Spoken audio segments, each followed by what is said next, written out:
Hay un momento en la vida de ciertos hombres en que el suelo bajo sus pies deja de ser solo tierra. Un momento en que el aire cambia de peso, en que la luz no parece venir de ningún lugar concreto, en que el silencio se vuelve más denso que cualquier palabra.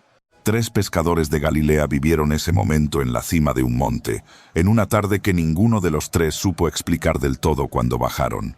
Lo intentaron. Pedro lo intentó con más fuerza que nadie, como siempre, pero hay experiencias que el lenguaje no alcanza a contener, y lo que ocurrió en aquel monte era una de ellas. Para entender por qué Jesús subió ese monte con sus 3 discípulos más cercanos, hay que entender primero dónde estaban, no solo en el mapa, sino en el tiempo. Estamos en el año 31 o 33 de la era común, según los distintos cálculos históricos, en una región que los romanos llamaban Palestina y que los judíos llamaban la Tierra. Jesús lleva aproximadamente 2 años de ministerio público. Ha recorrido aldeas, curado enfermos, pronunciado discursos que nadie había escuchado antes con ese tono de autoridad personal, como alguien que habla desde adentro de la ley y no desde afuera. Ha reunido a 12 hombres que lo siguen a todas partes, y entre esos 12 hay 3 que él parece llevar siempre un paso más cerca. Pedro, el pescador impetuoso del lago de Galilea; Tiago, serio y reservado; y Juan, el más joven, el que más tarde escribirá sobre el amor, con una precisión que solo puede venir de alguien que lo vio de cerca. Pero en las semanas previas al monte, algo ha cambiado en el tono de Jesús. Ha comenzado a hablar de cosas que sus discípulos prefieren no escuchar. Habla de Jerusalén, habla de sufrimiento. Habla de ser entregado a los jefes de los sacerdotes y a los escribas, de ser condenado, de morir. Pedro, que no soporta ese vocabulario, lo lleva aparte y lo reprende. La escena es casi cómica en su humanidad. Un pescador de mediana edad regañando al hombre que acaba de confesar como el Mesías. Jesús le responde con una dureza inusual. Hay una urgencia nueva en el aire, una cuenta regresiva que los discípulos sienten pero no saben nombrar. Es en ese contexto exacto, cargado de presagios y de confusión, que Jesús dice una tarde: «Venid, subamos al monte». El monte en cuestión ha sido identificado por distintas tradiciones como el monte Tabor, en la llanura de Jezreel, o como el monte Hermón, en el extremo norte de la región, en la frontera con lo que hoy es Siria y el Líbano. El Hermón es una montaña de 2.800 metros, con nieves perpetuas en su cima, con una presencia que desde cualquier punto de Galilea domina el horizonte como una muralla blanca. El Tabor, más modesto en altura, tiene sin embargo una forma perfectamente cónica que lo hace imposible de ignorar en la llanura. Los teólogos discuten, los arqueólogos dudan, pero lo que importa para lo que ocurrió no es la geología, sino la atmósfera, un lugar alto, apartado, lejos de la multitud, donde el cielo pesa más que en el valle. Suben de tarde, cuando la luz en aquella región se vuelve horizontal y dorada, cuando las sombras se alargan sobre las piedras y el viento baja desde las cimas con un filo fresco que contrasta con el calor del llano. Los 4 hombres suben en silencio, como suelen subir los hombres cuando van hacia algo que no del todo entienden, pero que sienten necesario. Pedro, Tiago y Juan están acostumbrados al esfuerzo físico. Son hombres de redes y remos, de madrugadas en el lago y noches sin dormir, pero este ascenso tiene una calidad diferente. Hay algo en la forma en que Jesús sube, con una determinación silenciosa que hace que los 3 lo sigan sin hacer preguntas. A veces el silencio de alguien es más elocuente que cualquier explicación. Cuando llegan a la cima o a algún punto elevado en la ladera, se detienen. El valle queda abajo, con sus aldeas encendidas por los últimos rayos del sol, con sus caminos de polvo y sus huertos de olivos. Arriba, el cielo comienza a oscurecer en el oriente, mientras en el poniente todavía arde en naranja y violeta. Es ese momento del día en que el mundo parece estar entre 2 estados, ni del todo luz, ni del todo sombra. Jesús se aparta un poco para orar. Es un gesto habitual en él, el Evangelio de Lucas. En particular, subraya repetidamente que Jesús ora en los momentos clave, en el bautismo, antes de elegir a los 12, en el huerto y aquí, en el monte. La oración no es un adorno en su vida, es la respiración. Y entonces ocurre. No hay forma de preparar al lector para esto, igual que no hay forma en que Pedro, Tiago y Juan pudieran haber estado preparados. El texto griego del Evangelio usa una palabra específica, metamorfoté, se transformó. No cambió de ropa, no adquirió una expresión diferente, se transformó. El término que en español ha llegado a nosotros como transfiguración viene exactamente de esa raíz. Una metamorfosis, un cambio de forma, de morfe, que en la filosofía griega no es la apariencia externa, sino la naturaleza profunda de una cosa. Lo que los tres discípulos ven no es una ilusión ni una visión interior. Es algo que sucede delante de sus ojos abiertos, en el mundo físico, con consecuencias físicas. La ropa de Jesús se vuelve blanca, con una blancura que ningún blanqueador de telas humanas podría producir, dice el Evangelio de Marcos, con esa precisión doméstica que solo puede venir de un testigo. Una blancura que deslumbra, una blancura que duele mirar. Y su rostro. El Evangelio de Mateo dice que su rostro brilló como el sol, no como una antorcha, no como una llama, no como algo que pueda contenerse en un recipiente de vidrio, como el sol, una fuente de luz, no un reflejo. Hay una diferencia enorme entre algo que refleja luz y algo que la genera. Una luna y una estrella, un espejo y una hoguera. Lo que los discípulos están viendo es a alguien que genera luz desde adentro, como si lo que siempre estuvo contenido en él encontrara de pronto una salida, como si la forma humana que cargaba desde Belén fuera en ese momento insuficiente para contener lo que era. La teología cristiana llamará a esto la manifestación de la gloria divina. Pero en ese instante, en esa ladera, no hay teología. Hay tres hombres con los ojos abiertos de par en par y las rodillas que no saben bien si sostenerse. Y entonces aparecen dos figuras, dos hombres. O lo que en ese contexto semeja a hombres, dos presencias con forma humana que se acercan a Jesús y comienzan a hablar con él. Los evangelios los identifican sin dudar, Moisés y Elías. La tradición cristiana ha meditado durante siglos sobre esta identificación, sobre cómo los discípulos pudieron reconocerlos sin haberlos visto nunca, si no hubo revelación sobrenatural en ese reconocimiento. Pero ese detalle importa menos que la pregunta de fondo. ¿Por qué ellos? De todos los patriarcas, profetas, reyes y jueces que pueblan la historia sagrada de Israel, ¿por qué estos dos? La respuesta no es arbitraria. Es, en cierto modo, la respuesta más lógica posible, y para entenderla hay que volver muchos siglos atrás. Moisés es, para cualquier judío del siglo I, la figura más grande de la historia humana. No un profeta entre otros, no un líder entre muchos el profeta, el líder, el legislador, el hombre que habló con Dios cara a cara, como se habla con un amigo, según el libro del Éxodo. Es el hombre que sacó a un pueblo entero de la esclavitud caminando por un mar que se abrió. Es el hombre que subió a otro monte, el Sinaí, y bajó con la ley que definiría la identidad de Israel para siempre. Es el hombre a través del cual llegaron los primeros 5 libros de la Escritura, la Torá, que para un judío del siglo I no es simplemente un texto sagrado, sino la constitución del universo moral, el ADN de la relación entre Dios y la humanidad. Moisés no representa una parte de la fe judía. Moisés, en cierto modo, es la fe judía en su forma más fundamental. Elías es otra cosa, pero igualmente inconmensurable. Si Moisés es la raíz, Elías es la llama. Vivió aproximadamente en el siglo IX, antes de la era común, en el reino del norte de Israel, en tiempos del rey Acab y de su esposa Jezabel, que habían introducido el culto a Baal con una agresividad que amenazaba con borrar el yavismo de Israel. Elías apareció de la nada, sin genealogía, sin ciudad de origen, sin historia previa. El texto bíblico lo introduce con la misma abruptez con que aparece un rayo. Y fue exactamente eso, un rayo. Desafió al rey en su propio palacio.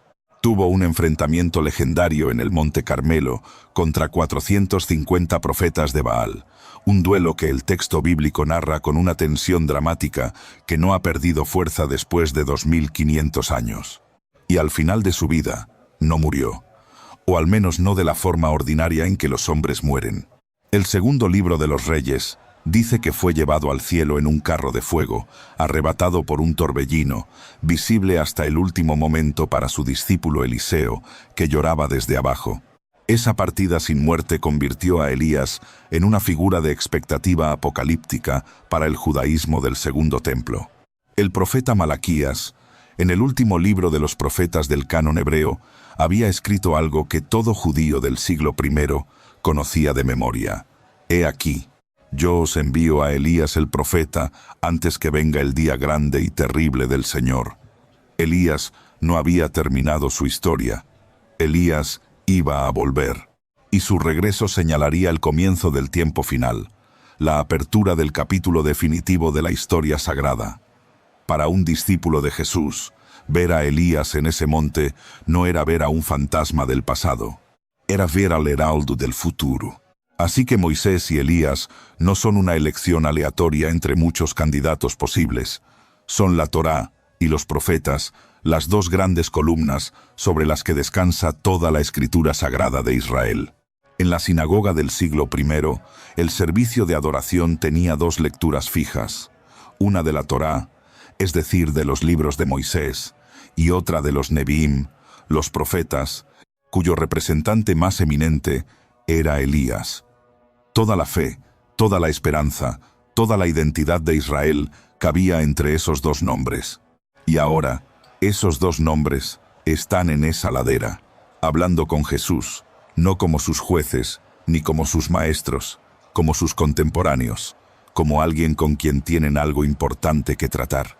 El Evangelio de Lucas, siempre más detallado en los momentos de oración y diálogo, añade algo que los otros dos evangelistas no mencionan. Dice que Moisés y Elías estaban hablando con Jesús sobre su éxodo, su partida, la que iba a cumplirse en Jerusalén. La palabra griega es exactamente éxodos, salida, partida, el mismo término que da nombre al segundo libro de la Biblia que narra la salida de Egipto.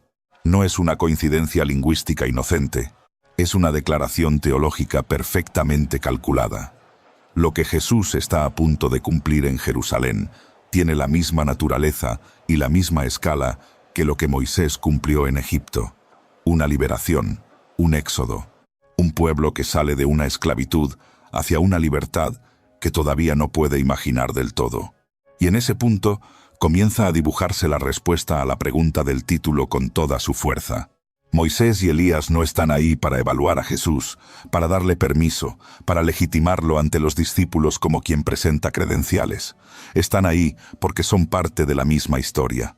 La misma historia que comenzó con Adán y continuó con Abraham y con Moisés y con Elías y con todos los profetas, encuentra en ese monte, en esa conversación, su punto de convergencia. Todo lo que vino antes apuntaba hacia ese momento. Todo lo que viene después surgirá de él. La transfiguración no es un paréntesis glorioso en el ministerio de Jesús. Es el centro de gravedad del que todo lo demás cuelga. Pedro, mientras tanto, está despierto, o casi despierto.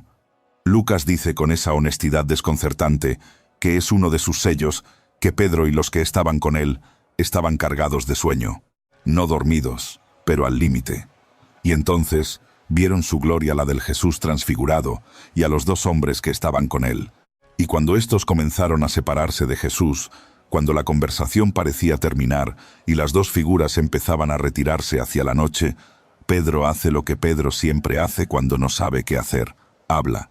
Maestro, es bueno que estemos aquí. Hagamos 3 tiendas, una para ti, una para Moisés y una para Elías. El Evangelio de Marcos añade, con una brutalidad afectuosa, porque no sabía lo que decía. Es una de las frases más humanas de toda la Escritura. No sabía lo que decía. Ante lo inefable, ante lo que no cabe en ninguna categoría conocida, el instinto humano es proponer algo concreto, algo que se pueda hacer con las manos, algo que dé la sensación de tener algún control sobre lo que se está viviendo. Tiendas, construcciones, refugios, como si la gloria de Dios necesitara un tejado, como si Moisés y Elías necesitaran una cama. Pero en la torpeza de Pedro hay también algo profundamente conmovedor. No quiere que eso termine, quiere quedarse. Quiere que esa luz no se apague, que esas dos presencias no se vayan, que el monte siga siendo ese lugar fuera del tiempo que se ha vuelto en los últimos minutos. Lo entendemos completamente.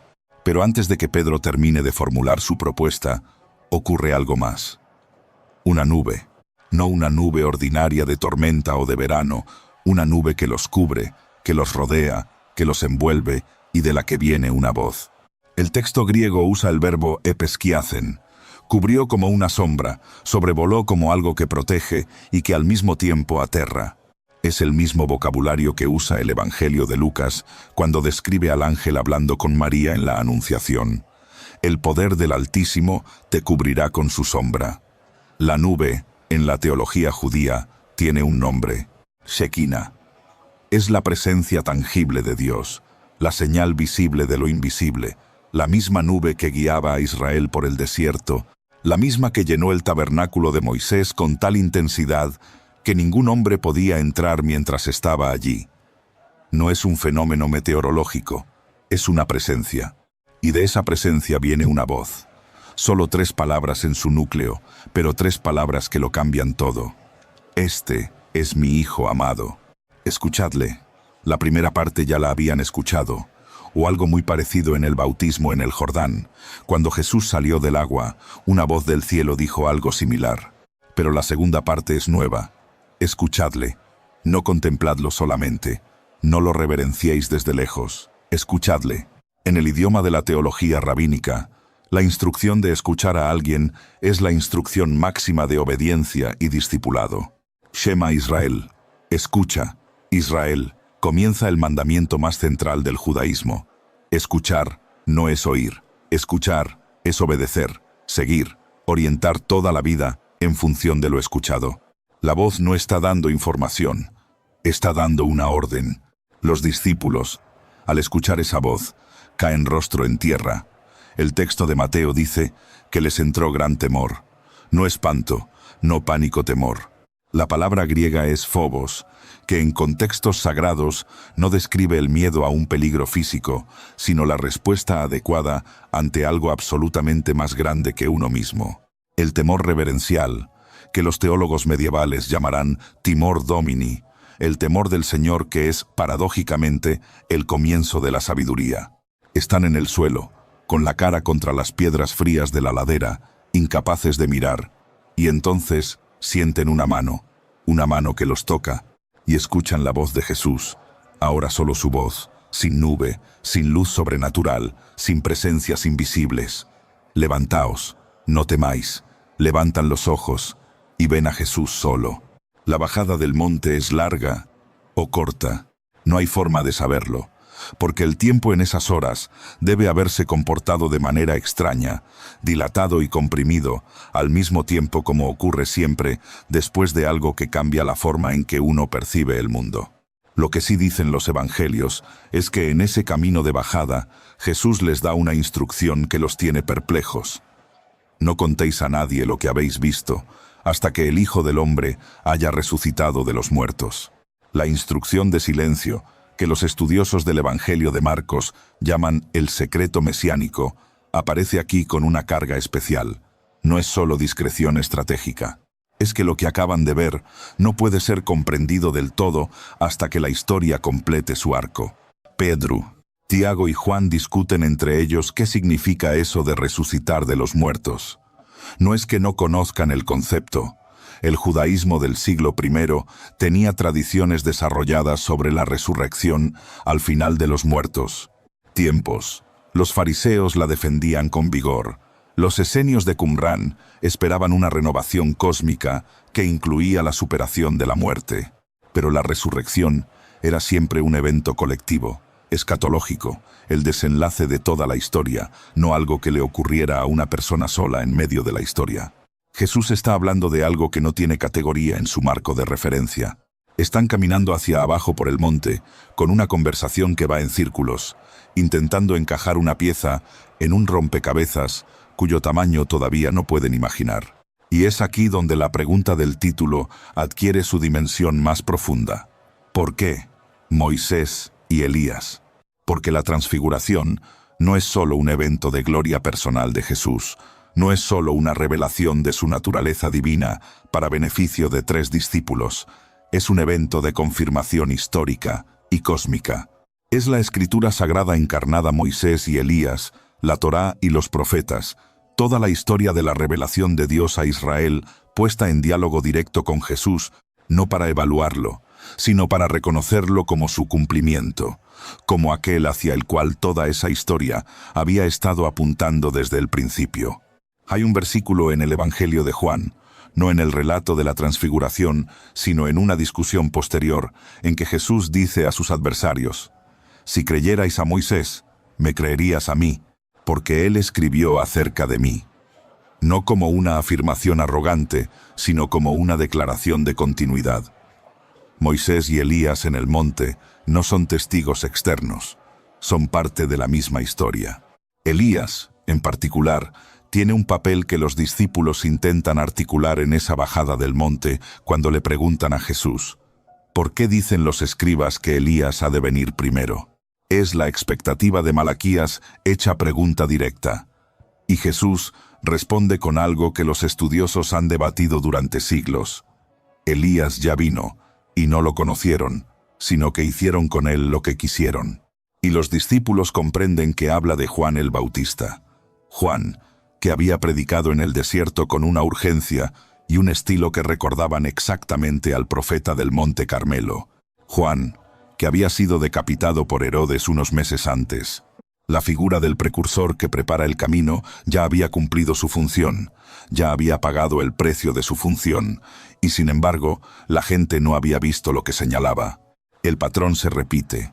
La gloria anuncia lo que el mundo no quiere ver. La transfiguración ocupa en los 3 evangelios sinópticos un lugar estructural preciso. Está exactamente en el punto medio entre el inicio del ministerio público de Jesús y su entrada en Jerusalén. Es el pivote. Todo lo que viene antes converge en ese monte, y todo lo que viene después, la entrada triunfal, el templo, la última cena, Getsemaní, la cruz, el sepulcro vacío fluye desde él.